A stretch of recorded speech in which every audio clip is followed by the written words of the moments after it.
আর সফলতার জন্য আল্লাহর উপর ভরসা খুবই জরুরি।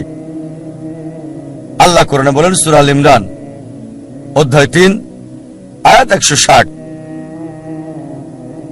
যদি আল্লাহ চান কেউ পেছনে ফেলতে পারবে না, আর তিনি সাহায্য না করলে কে আছে এমন যে সাহায্য করবে? আর মুমিন লোকগণ কেবল আল্লাহর উপরে ভরসা করেন। আল্লাহ বলেন সূরা আনকাবুত অধ্যায় নম্বর 29 আয়াত নম্বর 69 যে যদি চেষ্টার সংগ্রাম করো আল্লাহ সুবহানাহু ওয়া তাআলার পথে তিনি পথ খুলে দেবেন। আল্লাহ আরো বলেন সূরা নাহাল অধ্যায় 17 আয়াত 43 এবং সূরা আম্বিয়া অধ্যায় 21 আয়াত 7, ফাসআলু আহলিয যিকরি ইন কুনতুম লা তা'লামুন। যদি তোমরা না জানো তাকে জিজ্ঞেস করো যে জানে, তার কাছে যার জ্ঞান আছে। তাই সফলতার জন্য প্রথম আল্লাহর উপর ভরসা, দ্বিতীয় হচ্ছে চেষ্টা করা, সাধনা করা আল্লাহ সুবহানাহু ওয়া তাআলার পথে, তৃতীয় হচ্ছে যে জানে তাকে জিজ্ঞেস করা। পরিকল্পনাটাও জরুরি, গন্তব্য থাকাটাও জরুরি। আর আমরা যখন পড়ে দেখি ম্যানেজমেন্ট গুরু বই, অনেক গন্তব্য নির্ধারিত আর সেটা তারা দিয়েছে। তবে আমার কাছে সেরা প্ল্যানিং, সবচেয়ে সেরা গন্তব্য হচ্ছে ইসলামিক, ISLAMIC,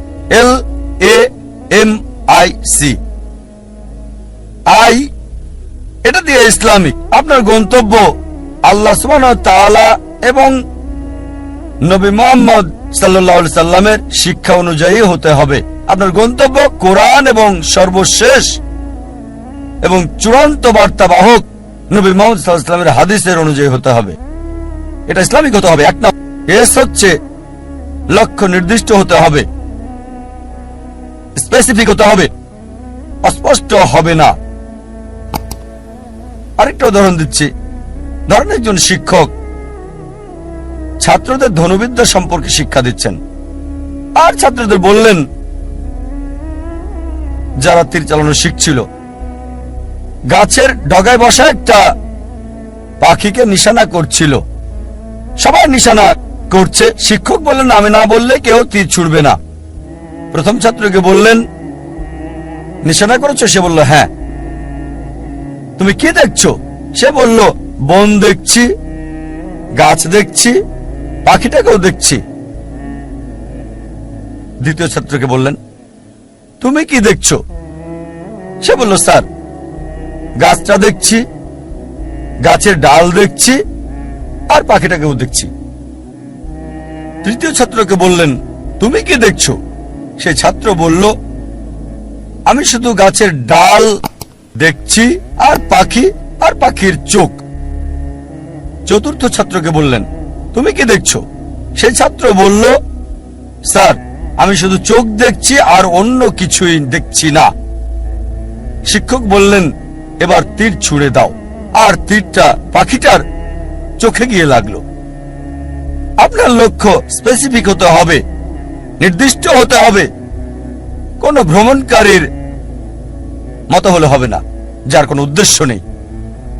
কুকুরটার মতো না যে গাড়ির পেছনে ছুটছে উদ্দেশ্য ছাড়া। তৃতীয় বিষয় এল দিয়ে বোঝাচ্ছে এটা লাভজনক হতে হবে। প্রথমত পরকালের জন্য লাভজনক হতে পারে আখিরাতে, আবার এটা আমাদের জন্য সমানভাবে লাভজনক হতে পারে এই পৃথিবীতেও। তবে গুরুত্ব হচ্ছে আখিরাত। আল্লাহ কোরআনে বলেন সূরা বাকারা অধ্যায় 2 আয়াত 201, রব্বানা আতিনা ফিদ দুনিয়া হাসনাতাও ওয়া ফিল আখিরাতি হাসনাতাও ওয়া কিনা আযাবান নার। হে আল্লাহ আমাদের কল্যাণ দাও দুনিয়া এবং আখিরাতের, আর দোজখের আগুন থেকে রক্ষা করো। সুতরাং লাভজনক হতে হবে, উপকার থাকতে হবে, প্রথমত পরকালের, তারপর এই দুনিয়া। তবে বেশি গুরুত্ব হচ্ছে আখিরাতের, তারপর দুনিয়ার। এমন যেন না হয় যে দুনিয়ার লাভ আখিরাতের লাভকে নষ্ট করে দেবে। চতুর্থ হচ্ছে এ দিয়ে তীক্ষ্ণ বোঝাবে, যথাযথ হতে হবে, সঠিক হতে হবে, লক্ষ্য সুতীক্ষ্ণ যথাযথ হবে। এম হচ্ছে পরিমাপ, লক্ষ্যটা পরিমাপযোগ্য হতে হবে। পরিমাপযোগ্য হতে হবে, নির্দিষ্ট হতে হবে। নির্দিষ্ট হওয়ার পর এর একটা সীমা থাকতে হবে। যেমন ধরেন একজন নির্মাতা বলল আমি পৃথিবীর সবচেয়ে উঁচু দালান তৈরি করতে চাই, লক্ষ্য নির্দিষ্ট, তবে সীমা নির্ধারণের জন্য সে জরিপ চালাবে পৃথিবীর সবচেয়ে উঁচু দালান কোনটি। আর সে জানলো বুর্জ আল খলিফা, এর উচ্চতা 828 মিটার নির্দিষ্ট। এখন তার লক্ষ্য হচ্ছে তাকে এমন দালান বানাতে হবে যেটার উচ্চতা 828 মিটার চেয়ে বেশি। এটা হচ্ছে নির্দিষ্ট আর পরিমাপযোগ্য। যদি পরিমাপযোগ্য হয়, মনিটর করা যাবে কতটুকু তৈরি করেছেন, আপনার লক্ষ্যের কতটুকু কাছে গেছেন আপনি। এরপর হচ্ছে নিয়ত। আমাদের প্রিয় নবীজি মুহাম্মদ সাল্লাল্লাহু আলাইহি ওয়াসাল্লাম বলেছেন, এটা হচ্ছে সহিহ বুখারীতে ভলিউম নাম্বার 1 অধ্যায় নাম্বার 1 বুক অফ ফেথ হাদিস নাম্বার 1, বুখারীর প্রথম হাদিস। ইন্নামাল আমালু বিন্নিয়া। আপনার কর্ম বিবেচনা করা হবে নিয়তের উপর। আপনার নিয়তের উপর পুরস্কৃত হবেন। আপনার নিয়তটা যেন হয় আল্লাহ এবং রাসূলুল্লাহ সাল্লাল্লাহু আলাইহি সাল্লামের সন্তুষ্টির জন্য। বিখ্যাত হওয়া, জনপ্রিয় হওয়া কারো ইচ্ছা থাকা উচিত না। যদি বিখ্যাত হওয়া উদ্দেশ্য হয় তাহলে আপনার লক্ষ্যটা ভুল। যদি উদ্দেশ্য হয় সন্তুষ্টি অর্জন আল্লাহ, আমাদের স্রষ্টা এবং রাসূলের, অবশ্যই আপনাকে আখিরাতে পুরস্কার দেওয়া হবে। আর ইনশাআল্লাহ আল্লাহ এই পৃথিবীতেও আপনাকে কল্যাণ দান করবেন। এটা ধারাবাহিকভাবে হতে হবে লক্ষ্য অর্জন পর্যন্ত। যদিও লক্ষ্য অর্জনের সময় সীমিত হয় বা সীমিত না হয়, সবসময় ধারাবাহিক হতে হবে। যেমন ধরেন, আপনার লক্ষ্য হচ্ছে রমজান মাসে অন্তত কোরআন পড়তে চান প্রতিদিন 1 পারা। তা আপনার টার্গেট আছে প্রতিদিন 1 পারা পড়বেন। এভাবে ধারাবাহিক প্রতিদিন রমজান মাসে কোরআনের 1 পারা করে আপনি পড়েন। রমজান শেষে পুরো কোরআন হবে শেষ অন্তত 1 বার। যদি সময় সীমিত না হয়, হয়তো বলতে পারেন আমি প্রতিদিন করে পড়তে চাই।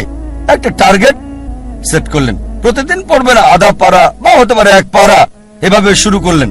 যখন আপনি শুরু করলেন এই পড়াটা আধা পারা বা 1 পারা একদিনে, আর জীবনের শেষ দিন পর্যন্ত এভাবে ধারাবাহিক হলেন, আমাদের প্রিয় নবীজি মুহাম্মদ সাল্লাল্লাহু আলাইহি ওয়াসাল্লাম বলেছেন, এটা আছে সহিহ মুসলিম ভলিউম 1 বুক অফ সালাহ অধ্যায় 272 হাদিস নাম্বার 1711। তিনি বলেছেন যে এক লোক নবীজির কাছে বলল, সবচেয়ে ভালো কাজ কোনটি যা আল্লাহ পছন্দ করেন? নবীজি বললেন, আল্লাহ সেই কাজ পছন্দ করেন যেটা ধারাবাহিকভাবে করা হয়, সেটা ছোট কাজ হলেও। একবারে অনেক কাজ করাচ্ছে ধারাবাহিকভাবে কম করাটা ভালো। তাই যে কাজটা নিয়মিত করা হয় সেই কাজটা একবারে অনেকগুলো কাজ করাচ্ছে বেশি ভালো। তাই লক্ষ্যটা হতে হবে ইসলামিক। প্রথমটা ইসলামিক, দ্বিতীয়টা সুনির্দিষ্ট প্রাসঙ্গিক, তৃতীয় লাভজনক কল্যাণকর, চতুর্থ তীক্ষ্ণ যথাযথ, পঞ্চম পরিমাপযোগ্য যা মনিটর করা যাবে, ষষ্ঠ হচ্ছে নিয়ত আল্লাহর সন্তুষ্টির জন্য হতে হবে, সপ্তম ধারাবাহিক হতে হবে। আরেকটা উদাহরণ দিচ্ছি। আমরা অনেকে উইলমা রুডলফের ইতিহাস জানি। উইলমা রুডলফ একজন মেয়ে যে শৈশব থেকেই ভয়ানক রোগ পোলিওতে আক্রান্ত ছিল, আর ডাক্তার তার পায়ে ব্রেস লাগিয়ে রাখত। ডাক্তার বলল, এই মেয়ে কখনোই হাঁটতে পারবে না। তার মা তাকে উৎসাহ দিত আর বলতো, উইলমা তুমি যা করতে চাও তাই তুমি করতে পারো। এভাবে মা মেয়েকে উৎসাহ দিত। উইলমার বয়স যখন 9, তখন পায়ের ব্রেস খুলে ফেলে সে পৃথিবীর দ্রুততম মানবী হতে চায়। এটা ছিল তার ইচ্ছা, ছিল তার লক্ষ্য। 9 বছর বয়সে ব্রেস খুলে ফেলার পর 13 বছর বয়সে জীবনের প্রথমবারের মতো দৌড়ে অংশগ্রহণ করল সে, এবং পরাজিত, সবার শেষ অবস্থান। তবে তারপরও সে ধারাবাহিক চেষ্টা চালিয়ে যাচ্ছে, হেরে যাচ্ছে, আবার চেষ্টা করছে। একসময় অলিম্পিকে খেলার যোগ্যতা সে অর্জন করেছে। এটা বাস্তব গল্প, কোনো বানানো গল্প না, মনোরঞ্জনের গল্প না। যখন অলিম্পিকে খেলতে আসলো 1960 সালের অলিম্পিকে মহিলাদের 100 মিটার দৌড়ে সে প্রথম হয়েছিল, স্বর্ণপদক পেল। 200 মিটার দৌড়েও মহিলাদের মধ্যে স্বর্ণপদক পেল। সে 400 মিটার দৌড়েও স্বর্ণপদকটা জয় করে নিল। 100 গুণ 4 মহিলাদের মধ্যে 1960 সালের অলিম্পিকে সে 3টি সোনা জিতেছিল এবং ইতিহাস রচনা করেছিল। একজন প্যারালাইজড, একজন অচল মহিলা, পোলিও আক্রান্ত, সে পৃথিবীর দ্রুততম মানবী হল 1960 সালের জন্য। আমরা দেখলাম যে উইলমা লক্ষ্য স্থির করেছে। আর যদি ম্যানেজমেন্ট গ্রুপ বই পড়েন, এই বিষয়গুলো তাতে আছে। স্মার্ট গোল বইয়ে আছে, বিস্তারিত আমি বলছি না। তবে চলুন দেখি সে কতটুকু মূল টার্গেট পূর্ণ করেছে ইসলামিক ভাবে। প্রথম হচ্ছে লক্ষ্যটাকে ইসলামিক ছিল, লক্ষ্যটাকে কোরআন সুন্নাহ অনুযায়ী ছিল। তার ব্যক্তিগত জীবন জানি না, তবে এটা জানি সে মুসলিম না। স্রষ্টার জন্য করেছিল কিনা সেটাও জানি না। দ্বিতীয় হচ্ছে লক্ষ্যটাকে নির্দিষ্ট, হ্যাঁ নির্দিষ্ট। সে পৃথিবীর দ্রুততম মানবী হতে চেয়েছে। এটা লাভজনক, কল্যাণকর, হ্যাঁ এই পৃথিবীর জন্য লাভজনক। সুনাম পেয়েছে, সম্মান পেয়েছে। তবে আখিরাতের ব্যাপারে আল্লাহ জানেন, আমি জানি না। আখিরাতে এই অলিম্পিক জয়ের সোনা কোনো কাজে আসবে কিনা। যদি না তা করা হয় আল্লাহ সুবহানাহু ওয়া তাআলার সন্তুষ্টির জন্য। এটা কি সুতীক্ষ্ণ এবং যথাযথ ছিল? হ্যাঁ ছিল। এটা পরিমাপযোগ্য ছিল কি? হ্যাঁ। সে জানতো কে বিশ্বের দ্রুততম মানবী। সময়টা হয়তো 9 সেকেন্ড, 10 সেকেন্ড বা 11 সেকেন্ড ছিল, পরিমাপযোগ্য ছিল। আর সে চর্চা করলো, লক্ষ্য অর্জন করলো। তারপর নিয়তটা কি ছিল? সুনাম অর্জন করা। অবশ্যই তা পেয়েছে। আল্লাহকে খুশি করা উদ্দেশ্য ছিল কিনা আমার সন্দেহ। তারপর ধারাবাহিকতা ছিল, হ্যাঁ ধারাবাহিক ছিল, নিয়মিত চর্চা করেছে। যদিও হেরেছে অনেকবার, জয় করলো পৃথিবীর দ্রুততম মানবী। আপনাদের আরেকটা উদাহরণ দিচ্ছি লক্ষ্য নির্ধারণের। ভিন্নতা দেখিয়ে একজন মানুষের উদাহরণটা বলছি আপনাদের। একজন মানুষ যার সম্বল ছিল সামান্য, কিন্তু তিনি লক্ষ্যের চূড়ায় পৌঁছেছেন। যে মানুষ, যে ব্যক্তিটি আমার জীবনকে বদলে দিয়েছেন, শরীরের ডাক্তার থেকে আত্মার ডাক্তার করেছেন, আমি নিশ্চিত আপনারা তাকে চেনেন। তিনি হচ্ছেন শেখ আহমেদ দিদাত। চলুন তার লক্ষ্য নির্ধারণ দেখি। শেখ আহমেদ দিদাত, যদি আপনারা তার জীবনী পড়েন তাহলে দেখবেন যে পড়ালেখা করেছেন 6ষ্ঠ শ্রেণী পর্যন্ত মাত্র। তার কারণ ছিল সাংসারিক অভাব, বাধ্য হয়ে পড়ালেখা ছেড়ে দেন তিনি। 6ষ্ঠ শ্রেণী পাশ করার পর লেখাপড়া ছাড়তে বাধ্য হলেন। সামান্য সম্বল নিয়ে নিজের দেশ ভারত জন্মস্থান ছেড়ে চলে গেলেন দক্ষিণ আফ্রিকায়। তিনি কাজ করতেন সেলসম্যানের, ফার্নিচারের দোকানে দোকানে ড্রাইভিংও করেছেন তিনি ইত্যাদি। আর দক্ষিণ আফ্রিকায় থাকাকালীন তিনি নিয়মিত খ্রিস্টান মিশনারিদের বিড়ম্বনা শিকার হতেন, যারা বলতো ইসলাম একটা অনুপযোগী ধর্ম, নির্দয় ধর্ম। তারা ইসলামকে আক্রমণ করত।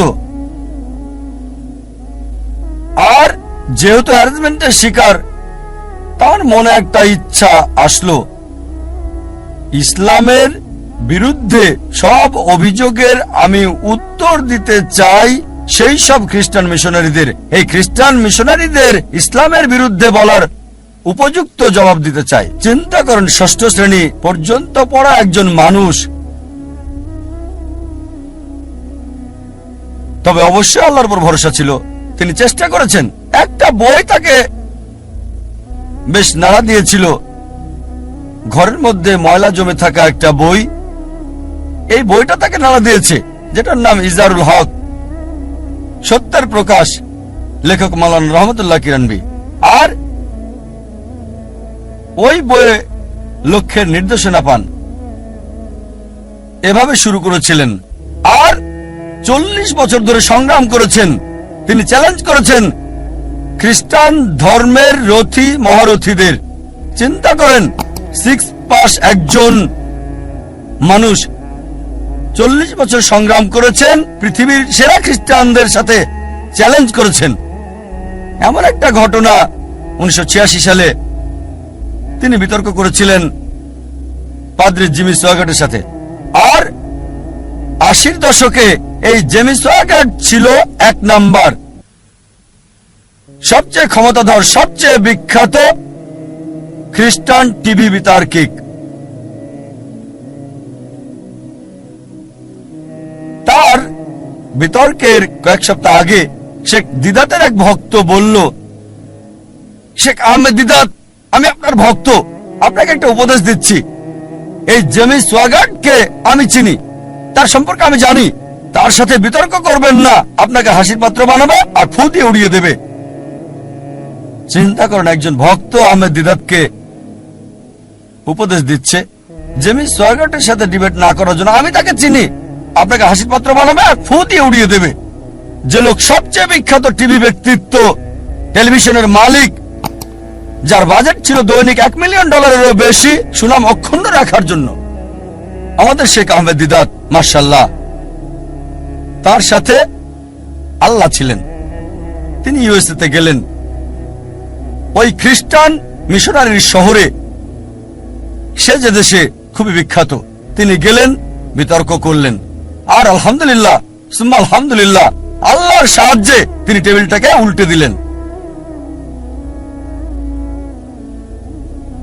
চিন্তা করেন, একজন মানুষ সামান্য পুঁজি নিয়ে, স্কুলও পাশ করেননি, গ্রাজুয়েশন তো দূরের কথা, চ্যালেঞ্জ করেছেন খ্রিস্টান সম্প্রদায়ের প্রধান নেতাদেরকে। তারপর থেকে তিনি সবচেয়ে বড় বাধা বিশ্ব খ্রিস্টান নেতাদের জন্য, খ্রিস্টান মিশনারিদের জন্য। একা একজন মানুষ, শেখ আহমেদ দিদাত, আল্লাহ সুবহানাহু ওয়া তাআলার সাহায্যে সমগ্র খ্রিস্টানদের চ্যালেঞ্জ করেছেন।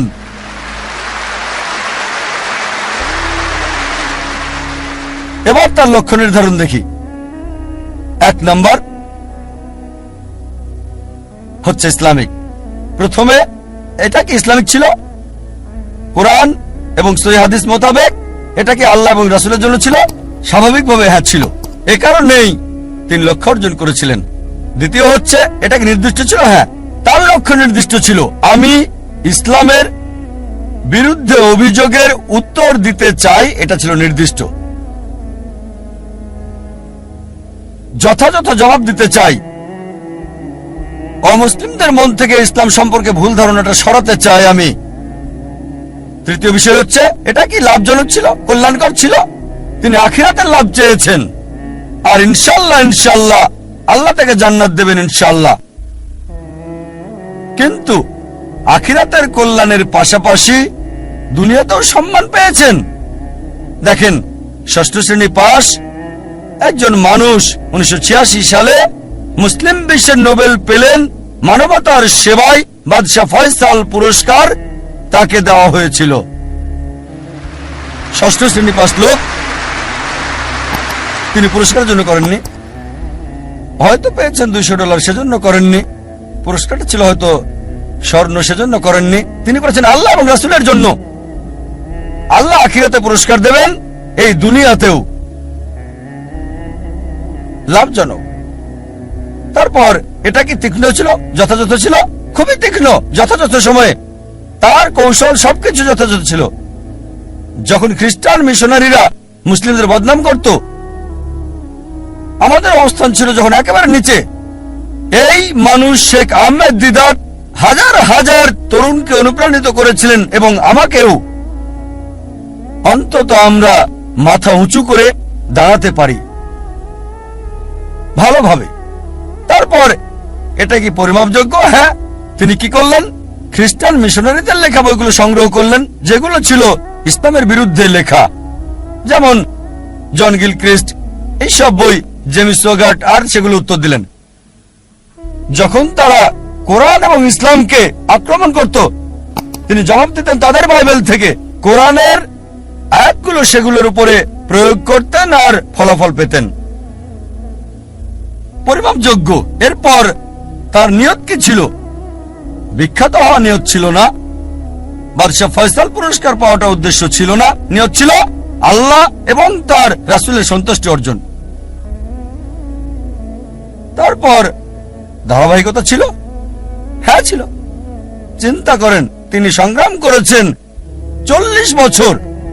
তার ইতিহাস পড়লে দেখবেন তার অফিসটা ছিল ছোট্ট একটা ঘর, আর আমাদেরকে বলেছেন সাদা কালো 1000 পাম্পলেট ছাপানোর আগে তাদের মিটিং করতে হতো, চলো মিটিং করি 1000 সাদা কালো পাম্পলেট আমরা ছাপাতে পারবো কিনা। মাশাআল্লাহ, ধারাবাহিক লক্ষ্যে পৌঁছার আগ পর্যন্ত সংগ্রাম করেছেন। উইলমা রুডলফ এবং শেখ আহমেদ দিদাতের মধ্যে যে পার্থক্য দেখি, তা হলো উইলমা রুডলফের দূরদর্শিতা ছিল না। এই পৃথিবীতে অনেক মূল্য, কিন্তু শেখ আহমেদ দিদাত ছিলেন দূরদর্শী, আর এটা ছিল আখিরাতের জন্য। ইনশাআল্লাহ আল্লাহ তাকে পুরস্কার দেবেন আখিরাতে, দুনিয়াতেও তাকে পুরস্কার দিয়েছিলেন।